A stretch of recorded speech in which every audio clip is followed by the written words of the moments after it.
से, अपने सारे मन से, अपनी सारी आत्मा से अपनी सारी आत्मा से मैं अब्राहम का बीज हूँ, मैं अब्राहम का बीज हूँ, मैं परमेश्वर की संतान हूँ, मैं परमेश्वर की संतान हूँ, मैं सत्यनिष्ठा से भरा हुआ हूँ, मैं सत्य निष्ठा से भरा हुआ हूँ, मेरे अंदर परमेश्वर का बादल रहता है, मेरे अंदर परमेश्वर का बादल रहता है, मैं विश्वास और सत्यनिष्ठा मैं विश्वास और सत्य निष्ठा और धार्मिकता का बादल हूँ, और धार्मिकता का बादल हूँ, मैं प्रकाशमान हूँ, मैं प्रकाशमान हूँ, मैं ज्योतिर्मय हूँ, मैं ज्योतिर्मय हूँ, मैं संसार की ज्योति हूँ, मैं संसार की ज्योति हूँ, मैं आशीषित हूँ, मैं आशीषित हूँ, मैं महिमान्वित हूँ, मैं महिमान्वित हूँ, मैं परमेश्वर का अनुग्रह हूँ, मैं परमेश्वर का अनुग्रह हूँ, मैं सत्यनिष्ठा का वृक्ष हूँ, मैं सत्य निष्ठा का वृक्ष हूँ, मैं धार्मिकता का जंगल हूँ, मैं धार्मिकता का जंगल हूँ, मैं परमेश्वर की महिमा का बादल हूँ, मैं परमेश्वर की महिमा का बादल हूँ, मैं जल से भरा हुआ बादल हूँ, मैं जल से भरा हुआ बादल हूँ,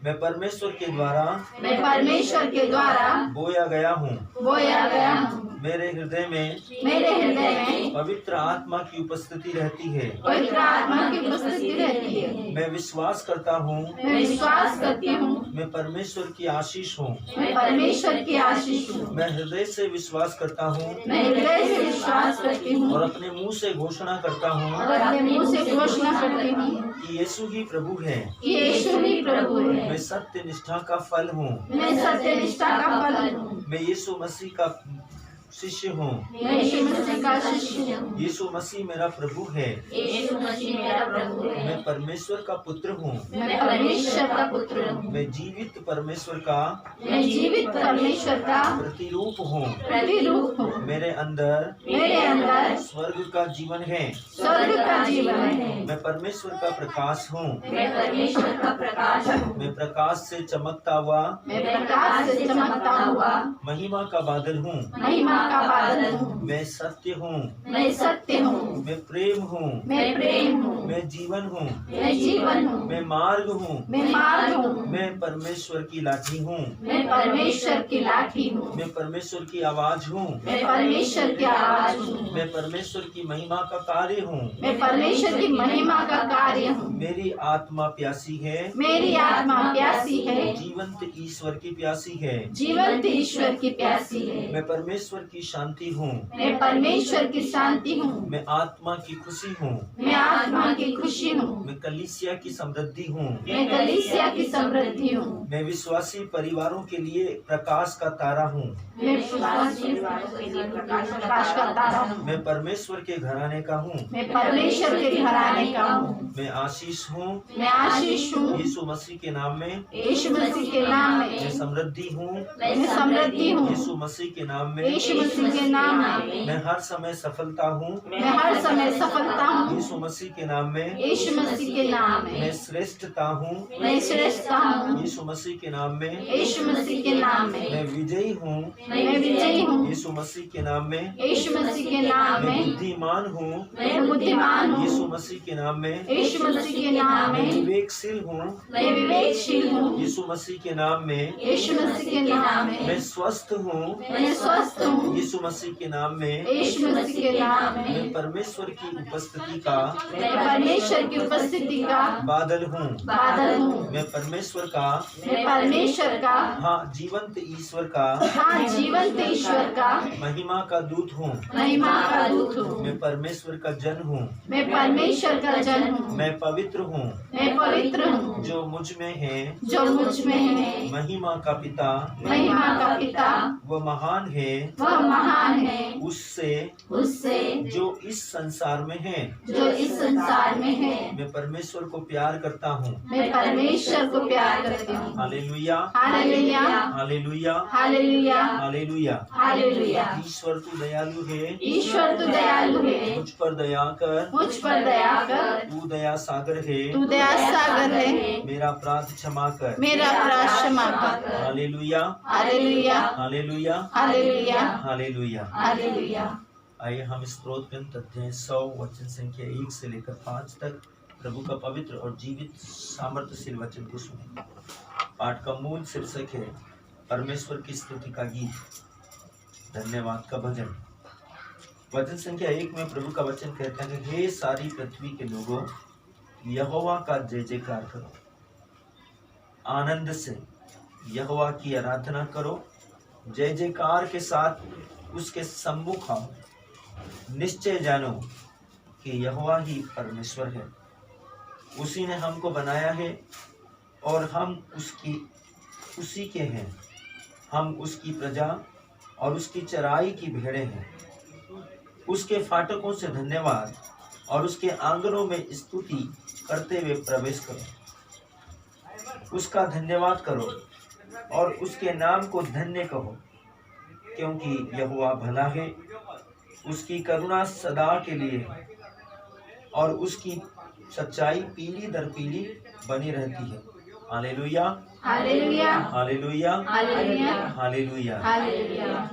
ये समय है हमारे मन में, आत्मा में, जीवन में विश्वास के साथ इस समय परमेश्वर की उपस्थिति को मांगे, पवित्र आत्मा की आशीष को मांगे कि आज जो वचन हम पढ़ने वाले हैं वो हमारी आत्माओं में ठहर जाए, हमारे हृदय में ठहर जाए और हमारी परिस्थितियां बदल जाए। हम चंगे हो जाए, हमारे मार्ग, उन्नति के मार्ग, सफलता के मार्ग, समृद्धि के मार्ग खुल जाए और परमेश्वर हमारी कमियों को दूर करे। यदि हमारे भीतर पाप है या अविश्वास है या गुस्सा है या झगड़ा है या दुष्टता की सामर्थ्य है या बंधन है, जो कुछ भी हमारे जीवन में है उसे दूर करने के लिए हम ईश्वर से प्रार्थना करें। मैं आपके लिए भजन गाऊंगा, आप भजन मत गाइए, आप समर्पित कीजिए। जब तक भजन चलेगा आप समर्पित कीजिए। मेरी निगाह तुझ पर, मेरा मन है तुझ में,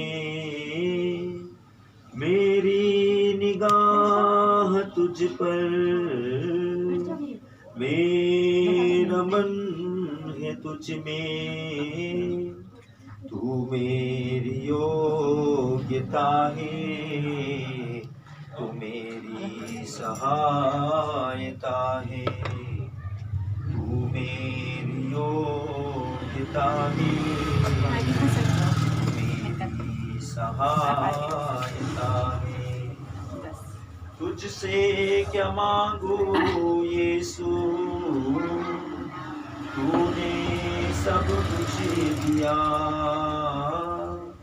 तुझसे क्या मांगू यीशु, तूने सब कुछ दिया। यीशु मसीह के नाम से प्रभु, वे जो बोल नहीं पाते थे आज से, अभी से, इसी समय से बोले यीशु मसीह के नाम से। वो जो सुन नहीं पाते थे आज से, अभी से, इसी समय से उनके कान सुन सके यीशु मसीह के नाम से। उनकी आंखें देख सके यीशु मसीह के नाम से।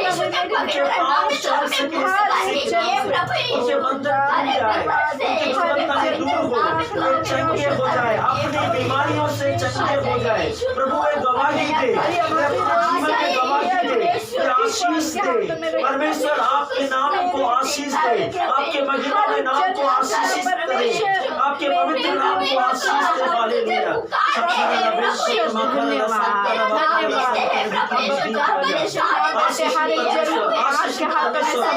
परमेश्वर आपकी स्तुति आराधना करते हैं। Hallelujah, hallelujah, hallelujah, hallelujah, hallelujah. हमारा आज का दूसरा प्रेयर पॉइंट है कि हम में से हर एक व्यक्ति अपनी जिम्मेदारियों का एहसास करे। आप इस देश में रहते हैं, आपके प्राइम मिनिस्टर, प्रेसिडेंट मतलब प्रधानमंत्री, राष्ट्रपति, कलेक्टर, आईपीएस अधिकारी, मुख्यमंत्री, ये सब आपकी जिम्मेदारी है। यदि आप इनके लिए प्रार्थना करेंगे तो ये परमेश्वर के हाथ में होंगे। आपके पुरोहित, धर्माध्यक्ष, आपकी कलीसिया के अध्यक्ष, कलीसिया के लोग, आपके माता पिता, भाई बहन, परिवार, आपका समाज, आपका वार्ड पार्षद, आपके स्कूल के टीचर, प्रिंसिपल, मैनेजर, जहाँ कहीं भी आप काम करते वहाँ के अधिकारी, आपके आस पड़ोस के लोग, हर एक जाति के लोग, यदि आप प्रार्थना करेंगे अपनी जिम्मेदारी के साथ, अपनी जवाबदारी के साथ, अपने कर्तव्यों के साथ, क्योंकि परमेश्वर का वचन कहता है, मैं तुमसे कहता हूँ तुम सबसे पहले राजाओं, अधिकारियों और शासन प्रशासन तथा सब लोगों के लिए अनुनय विनय विनती करके प्रार्थना करो। यह आज का हमारा दूसरा प्रेयर पॉइंट है कि हम सब लोगों के लिए प्रार्थना करें। यीशु के हाथ में उनको सौंप दे। प्रभु यीशु, आप उनकी बुद्धि को सही रास्ता दिखाइए, उनको सही शब्द दीजिए, उनको सही बोलने के लिए। प्रभु मैं मीडिया को आपके हाथ में सौंपता हूँ, समाचार पत्रों को आपके हाथों में सौंपता हूँ, जिसमें हमेशा दुख तकलीफों से भरी हुई, मुसीबतों से भरी हुई, एक्सीडेंट से भरी हुई, सत्यानाश से भरी हुई और दुख देने वाली, तकलीफ देने वाली, डराने वाली ही न्यूज आती है प्रभु। उससे कोई सुसमाचार, शुभ संदेश नहीं आता प्रभु। मैं मीडिया को आपके हाथ में सौंपता हूँ, हमारे राष्ट्रपति को, प्रधानमंत्री को, मुख्यमंत्री को, कलेक्टर को, आईपीएस अधिकारी को, पुलिस कर्मियों को, म्युनिसिपालिटी कॉर्पोरेशन को, डॉक्टर्स को, हेल्थ डिपार्टमेंट को, एजुकेशन डिपार्टमेंट को, डिफेंस को, प्रभु सारे न्यायाधीशों को आपके हाथों में सौंपता हूँ।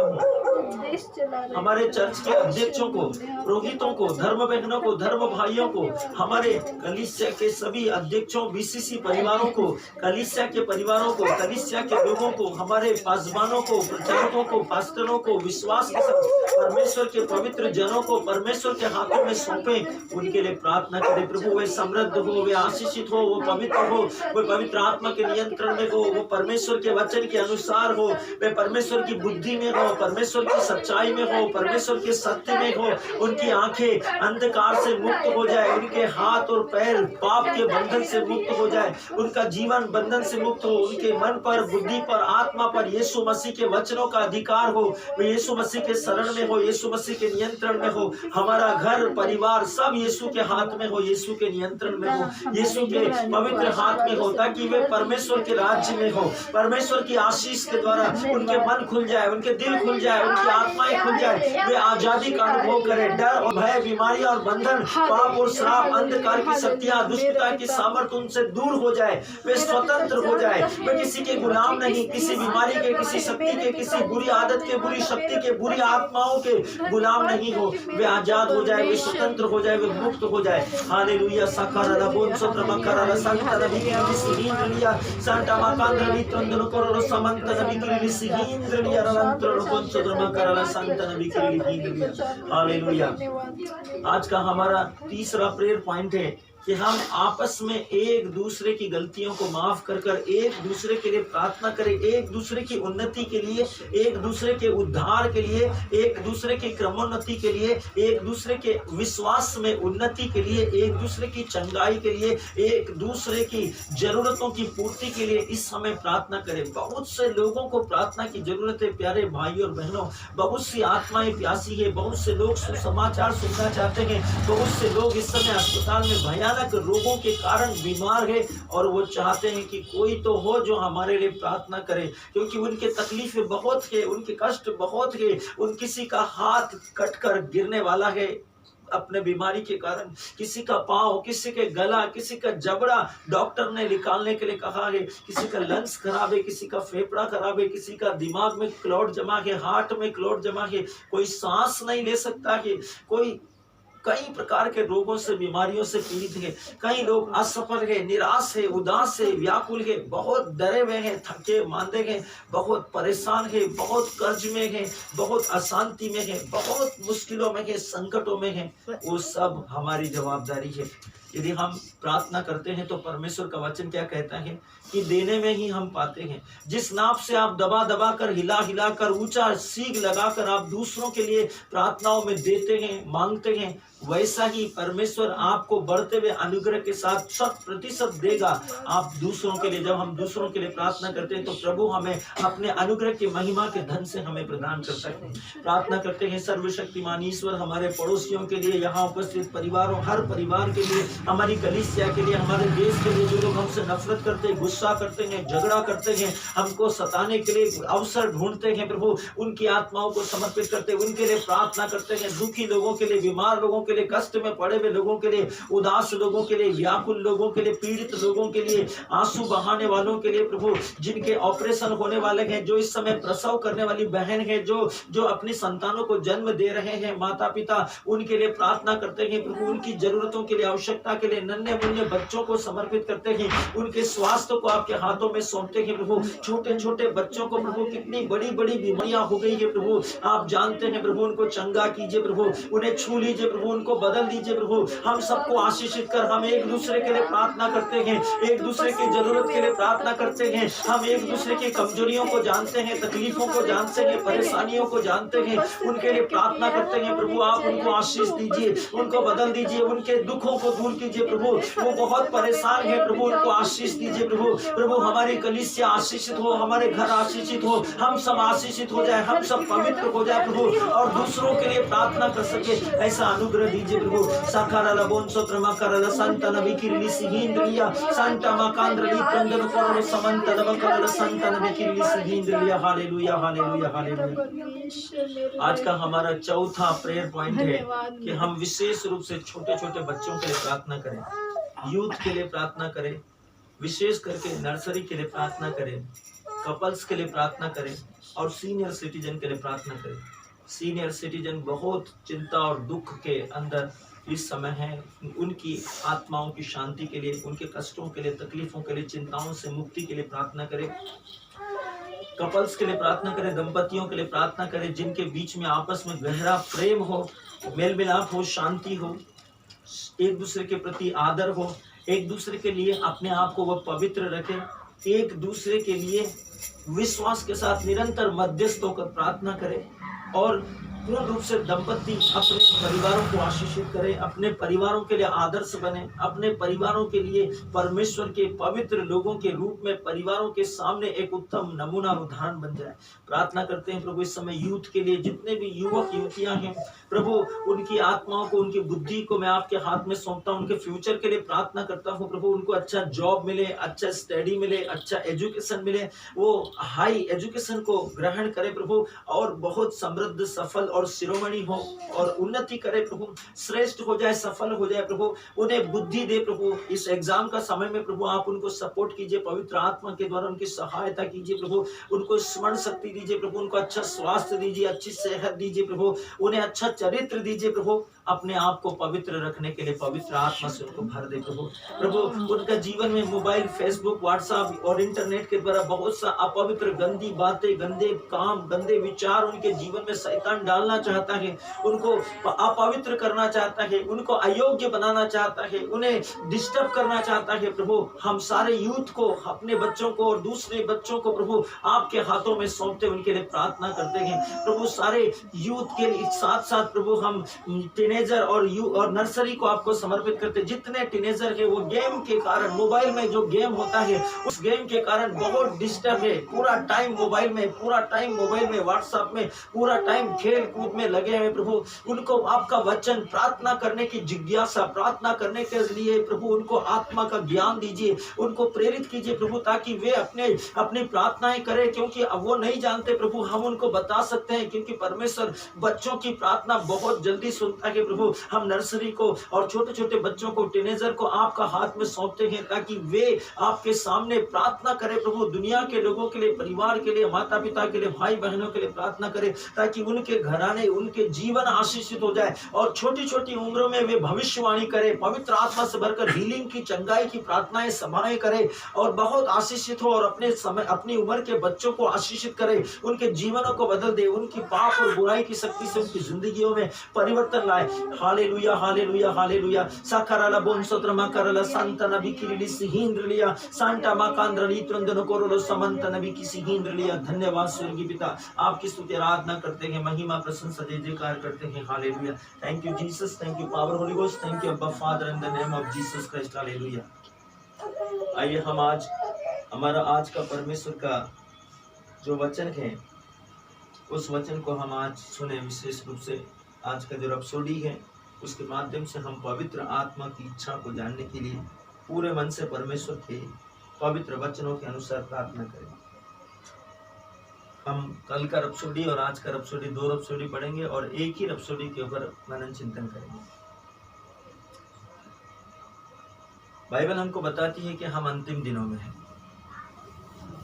पहला कुरिन्थी अध्याय 15 वचन संख्या 51 और 52। देखो मैं तुमसे भेद की बातें कहता हूँ, हम सब नहीं सोएंगे, नहीं सोएंगे मतलब नहीं मरेंगे, परंतु सब बदल जाएंगे, और यह क्षण भर में पलक मारते ही, अंतिम तुरई फूकते ही होगा। क्योंकि तुरई फूकी जाएगी और मुर्दे अविनाशी दशा में उठाए जाएंगे और हम सब बदल जाएंगे। Hallelujah, hallelujah, hallelujah, hallelujah, hallelujah. Hallelujah. जब आप बाइबल में अंतिम दिनों के विषय में पढ़ते हैं, तब आपको इस दृष्टिकोण से समझना पड़ेगा। पहला है संदर्भ, कि आप किस संदर्भ में सोच रहे हैं, और दूसरा है लेखक का संदेश, आपको पवित्र प्रेरितों ने किस उद्देश्य से लिखा है, उनके संदेश का मतलब क्या है। बाइबल कहती है अंतिम दिन, जैसा कि बाइबल में अक्सर उल्लेख किया गया है, इसका तात्पर्य उन दिनों से है जो 1000 वर्ष के राज्य से ठीक पहले आएगा। आप और मैं अच्छे से जानते हैं कि संसार के अंत के पहले, जब परमेश्वर सृष्टि का न्याय करेगा, उससे पहले 1000 वर्ष का न्याय हो, 1000 वर्ष के लिए परमेश्वर कलीसिया के साथ सृष्टि में राज्य करेगा। और परमेश्वर अंतिम दिनों के विषय में कहता है, मतलब 1000 वर्ष के राज्य से ठीक पहले के समय, जब कलीसिया उठाई जाएगी रैप्चर में। अब जिन भविष्यवक्ताओं ने उन शब्दों का इस्तेमाल किया था, उन्होंने कलीसिया के युग का समावेश नहीं किया था। उस समय जब भविष्यवक्ताओं ने रैप्चर के बारे में गवाही दी, जैसे दानियल ने लिखा है, एजेकियल ने लिखा है, मूसा ने लिखा है, दाऊद ने लिखा है, इनके समय यीशु मसीह का जन्म नहीं हुआ था, यीशु मसीह सृष्टि में नहीं आया था। और जो भविष्यवाणी उन्होंने की थी, उस समय कलीसिया नहीं थी, लेकिन परमेश्वर लोगों का पथ प्रदर्शन और नेतृत्व भविष्यवक्ताओं के द्वारा करता था।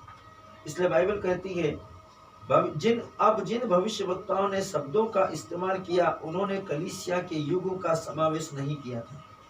इसलिए जब आप अंतिम दिन कहते हैं, तब हम उस यहूदी कैलेंडर के अनुसार अंतिम दिन की बात नहीं कर रहे हैं।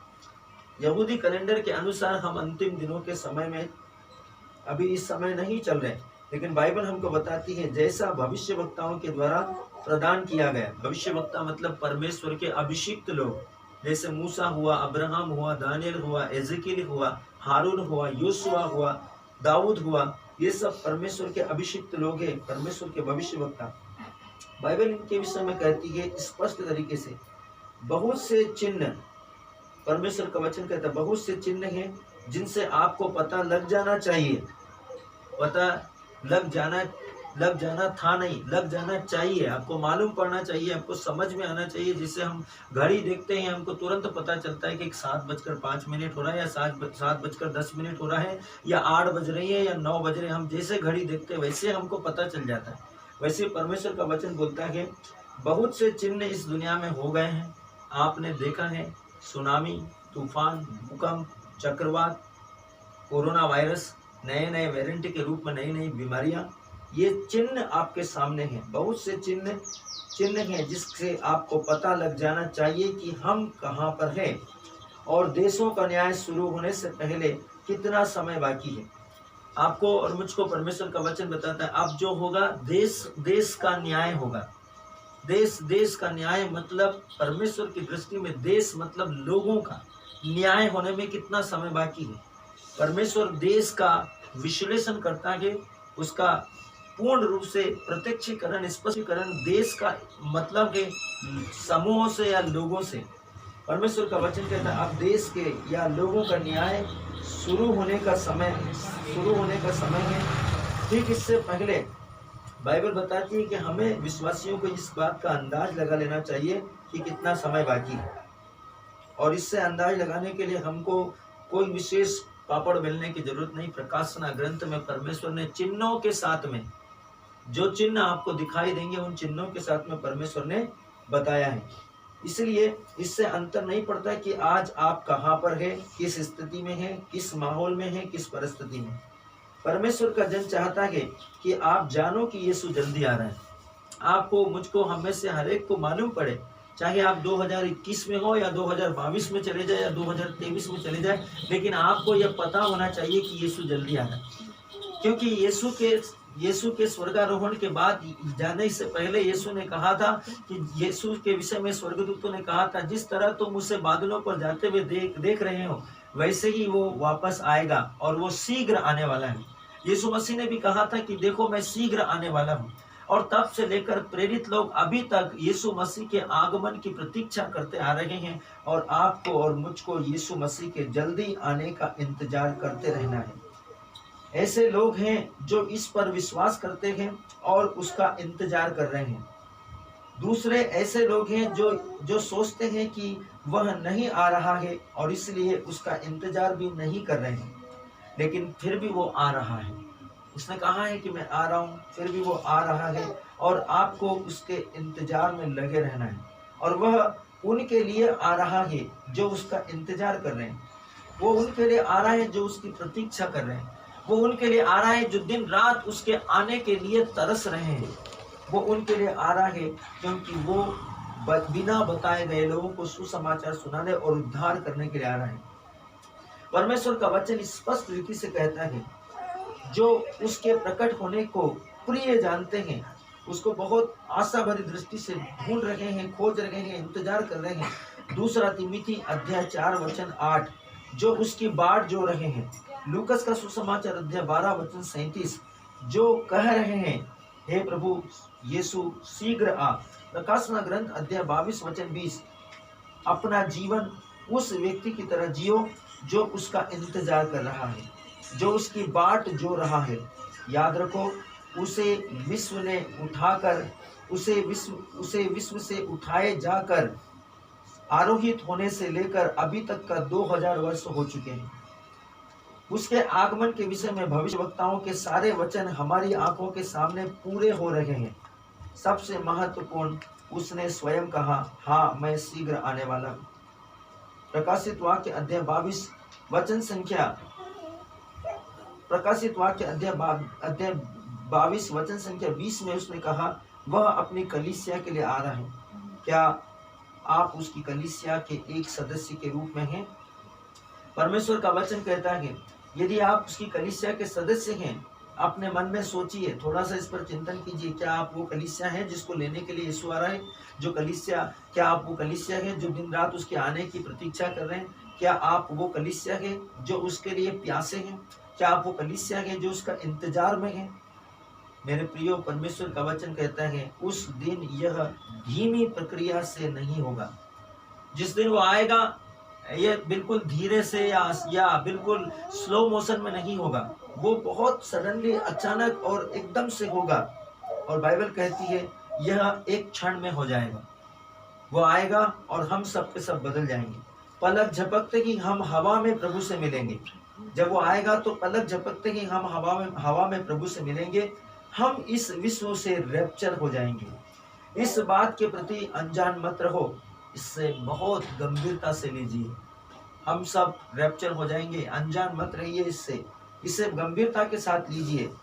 मसीह में सत्य निष्ठा में बने रहो और उसके लिए निरंतर जागते और प्रार्थना करते रहो। बाइबल कहती है ये समय नींद से जागने का है, जबकि चारों ओर अंधकार का साम्राज्य है। ये समय है हम अपने मन में प्रार्थना कर सकते हैं। आप अपने मन में प्रार्थना कीजिए, परमेश्वर जो कुछ आपने सुना है परमेश्वर का वचन को उसके अनुसार अपने मन में प्रार्थना कीजिए। प्यारे पिता, मेरे जीवन में पवित्र आत्मा की आशीष और सेविकाई के लिए आपका धन्यवाद, जो मुझे सत्यनिष्ठा के मार्ग में मार्गदर्शित करता है और बनाए रखता है। जैसे ही मैं आपके महिमा में आगमन का इंतजार करता हूँ, यहाँ तक कि अभी मैं उन लोगों के लिए प्रार्थना करता हूँ जिन्होंने अब तक सुसमाचार को ग्रहण नहीं किया और सुसमाचार में विश्वास नहीं किया कि मसीह के बचाने वाले अनुग्रह के संदेश के द्वारा वे अपने हृदय में परमेश्वर के अनुग्रह के सामर्थ्य से भेदे जाएं और उस शांति और आश्वासन का अनुभव करें जो इस महिमा में सुसमाचार को ग्रहण करने से आता है। यीशु मसीह के नाम से परमेश्वर का सामर्थ्यशील वचन आपको आशीष प्रदान करे, यीशु मसीह के नाम में। Hallelujah, hallelujah, hallelujah, hallelujah, hallelujah, hallelujah. ये समय है हमारा परमेश्वर के पवित्र और महिमा में सुसमाचार के द्वारा हमारे आज का वास्तविक संग्रहता को ग्रहण करने का। हमारा आज का वास्तविक संग्रहता का विषय है स्वर्गीय स्थानों में उपयुक्त आसन। अभी हमने रैप्चर का सुना। रैप्चर होने के बाद में हम कहाँ होंगे? रैप्चर होने के बाद हम किस स्थिति में होंगे? रैप्चर होने के बाद हम किन परिस्थितियों में होंगे? परमेश्वर सर्वशक्तिमान का वचन कहता है एफिसियों के नाम संत पौलुस का पत्र अध्याय 2 वचन संख्या 8। एफिसियों के नाम संत पौलुस का पत्र अध्याय 2 वचन संख्या 6 में परमेश्वर का वचन कहता है, और मसीह यीशु में उसके साथ उठाए जाने और स्वर्गीय स्थानों में बैठाया। हम जब यीशु मसीह के साथ, एफिसियों की पत्री हमको जब बताती है, जब हम उठाए जाएंगे, रैप्चर हो जाएंगे, तो हम कहाँ जाएंगे? हम किसी ऐरे गहरे स्थान में नहीं जाएंगे, हम स्वर्गीय स्थानों में जाएंगे, पवित्र स्थानों में जाएंगे, महिमामय स्थानों में यीशु मसीह के दाहिनी और पवित्र स्थानों में बैठेंगे। परमेश्वर का वचन कहता है भाव, स्वभाव के बारे में यहाँ परमेश्वर का वचन कह रहा है। भाव के साथ बैठना, एक पवित्र भावना के साथ, एक पवित्र स्वभाव के साथ, एक सत्यनिष्ठ इच्छा के साथ बैठना। ग्रीक सुकातिजो भाषा के अंदर इसका जो ट्रांसलेशन है, इसका अर्थ है संयुक्त आसन, एक मिलाजुला आसन। यह एक कानूनी शब्द है और पवित्र शास्त्र को तोड़ा नहीं जा सकता। इसका अर्थ है कि यीशु का अधिकार हमें दिया गया है। आपके और मेरे पास यीशु का जो अधिकार है, जो सामर्थ्य यीशु में है, जो अनुग्रह यीशु में है, जो महिमा यीशु में है, जो शक्ति यीशु में है, जो पवित्रता यीशु में है, जो अद्भुत काम करने की क्षमता यीशु में है, वो सब की सब आपको और मुझको दी गई है। यह हमारा कानूनी अधिकार था और यही अधिकार परमेश्वर ने अदन की वाटिका में आदम और हेवा को दिया था। परमेश्वर ने उन्हें अपने प्रतिरूप और अपनी समानता में बनाया था और उन्हें यीशु मसीह के अधिकार, सर्वशक्तिमान के सामर्थ्य के अधिकार से उन्हें रचा था। हम उसके समान अधिकार का इस्तेमाल कर सकते हैं। जो अधिकार यीशु मसीह के हैं, हम उन्हीं अधिकारों का इस्तेमाल कर सकते हैं। और यही कारण है कि यीशु ने कहा था, जो मुझ में विश्वास करता है वो स्वयं वो कार्य करेगा जो मैं करता हूँ, बल्कि वो उससे भी महान और शक्तिशाली सामर्थ्य के काम करेगा। यही कारण है कि जब यीशु मसीह का स्वर्गारोहण हुआ और पवित्र आत्मा प्रेरितों पर आया, तब पेतरुस ने सुंदर नामक फाटक के पास एक जन्म से लंगड़े लूले को देखा और उसने कहा कि मेरे पास तुझे देने के लिए ना तो सोना है, ना चांदी है, ना कुछ देना या टिकड़ा है, जो कुछ मेरे पास है वही मैं तुझे देता हूँ। और फिर उसने कहा, उस अधिकार इस्तेमाल किया जिस अधिकार के विषय में यीशु मसीह के सारे अधिकार हमारे पास है, जो हमको दिए गए हैं। उसने कहा, मैं यीशु मसीह नाज़री के नाम से जो कुछ मेरे पास है वही तुझे देता हूँ। यीशु मसीह नाज़री के नाम से आज्ञा देता हूँ कि अपने पैरों पर उठ और खड़े हो और चल फिर। और उसी समय वो जन्मजात लंगड़ा लूला खड़ा हो गया, क्योंकि परमेश्वर का वचन कहता है कि उसने हमें अधिकार दिया है और हम उस अधिकार का इस्तेमाल कर सकते हैं। यही अधिकार पौलुस ने कई मृतकों को जिलाकर दुष्ट आत्माओं से बंधे हुए व्यक्तियों को चंगा कर इस अधिकार का इस्तेमाल यीशु मसीह के नाम में किया। परमेश्वर का वचन कहता है, इसलिए जो कुछ यीशु कहता है वह हमारे नाम में है। यीशु कहता है, यीशु की सारी सामर्थ्य किसमें है? हमारे नाम में। परमेश्वर का वचन कहता है, जो मुझ में विश्वास करता है वो स्वयं वो कार्य करेगा। इसका मतलब यीशु मसीह की सामर्थ्य किसमें है? हम में है, जो उसमें विश्वास करते हैं। यीशु मसीह की सामर्थ्य किसमें है? हमारे नाम में। जो उसको मानते हैं, उस पर विश्वास करते हैं, उसकी उपस्थिति में चलते हैं। वचन हमें स्पष्ट कहता है वह हमारे नाम में है और जो कुछ हम कहते हैं उसके नाम में है। हम यीशु के नाम से, पेतरुस ने कहा यीशु मसीह के नाम में उठ और खड़ा हो। पेतरुस ने मृतक से कहा, उठ और खड़ा हो, मैं चाहता हूं कि तू जीवित हो जाए। और उसी समय मृतक व्यक्ति जी उठा, दुष्ट आत्माएं निकलने लगी। हमारी परमेश्वर की सामर्थ्य हम में है और हमारी सामर्थ्य किसमें है? यीशु मसीह के नाम में। हम उसके नाम से जो कुछ भी मांगते हैं, बाइबल कहती है, अब तक पिता से तुमने मेरे नाम से कुछ नहीं मांगा, तुम मेरे नाम से मांगो और पिता तुम्हें वही प्रदान करेगा। ईश्वर की सामर्थ्य हमारे नाम में है और हमारी सामर्थ्य यीशु मसीह के नाम में है। हमारे बिना वह निर्णय नहीं लेता। आपके और मेरे बिना यीशु कभी भी कोई निर्णय नहीं लेता। इस सच्चाई को जानिए मेरे प्रियो। परमेश्वर कभी आपके बिना निर्णय नहीं लेता। उसने आपको पवित्र आत्मा दिया है और उस पवित्र आत्मा के द्वारा वो आपसे बात करता है।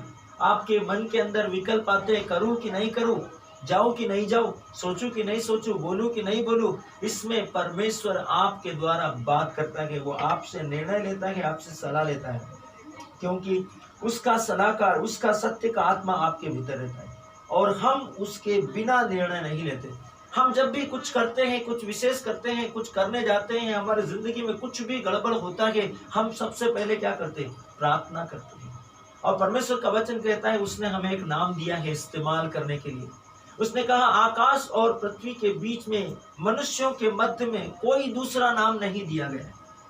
एक नाम दिया गया, यीशु मसीह का नाम, जिसके द्वारा हम सब उद्धार पा सकते हैं। उसने हमें एक नाम दिया है जिसको हम इस्तेमाल करते हैं और जिसके नाम के द्वारा हम निर्णय लेते हैं। यह बहुत गहरा है।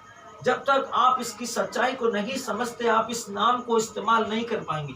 लेकिन जिस दिन आप इस नाम को इस्तेमाल करेंगे और आप कहेंगे कि मेरी आंख में जो दर्द है, मेरी आंख में जो कम दिखता है, मेरे पेट में जो दर्द है, मेरे पेट में जो सूजन रहती है, मेरे जीवन के अंदर जो तकलीफें हैं, परेशानियां हैं, उन्हें मैं यीशु मसीह नाजरी के नाम से आज्ञा देता हूं, इसी समय हमेशा हमेशा के लिए यीशु के नाम से जा। जैसे पेतरुस ने इस्तेमाल किया, प्रभु ने कहा आप भी उसका इस्तेमाल कर सकते। आप उससे इस्तेमाल नहीं करते, इसलिए दुष्टता की सामर्थ्य आपके ऊपर अधिकार, आधिपत्य लेकर आपको सताती है और आपको प्रताड़ित करती है। उसने हमें एक नाम दिया है, उसका नाम है इमानुएल, उसका नाम है यीशु, उसका नाम है यहोवा, उसका नाम है शांति का राजकुमार, उसका नाम है सर्वशक्तिमान ईश्वर का पुत्र, उसका नाम है परमेश्वर का वचन। यह बहुत गंभीर है, इसको गंभीरता से लीजिए। बाइबल इस